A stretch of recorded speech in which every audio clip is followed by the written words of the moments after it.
Good afternoon, sir. My name is Freya Benyamis G. Carriaga. The topic that I chose is Canva video animation. So the learning objectives are understand what Canva video animation is and its key features, identify some common uses of Canva video animation, feel confident in exploring Canva video animation to create your own videos.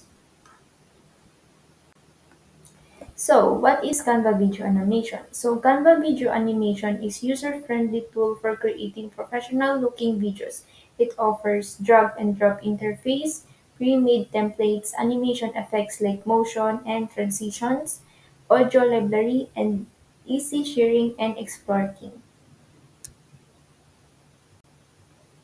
So, the uses of Canva Video Animation are engaging social media content, explainer videos for your products or services, educational videos, and dynamic presentations.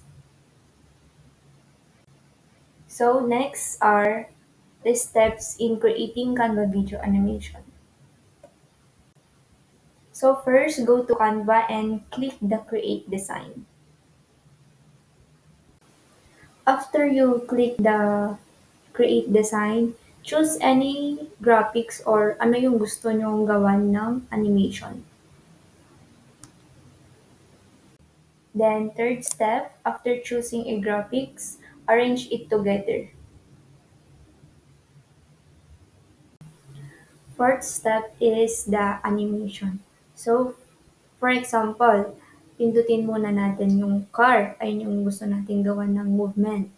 After clicking the car, pipindutin natin yung animate and then mapupunta tayo dun sa create an animation. After the create an animation, pindutin natin ulit yung car and then magre-create na tayo ng movement. After mag-create ng movement, click done.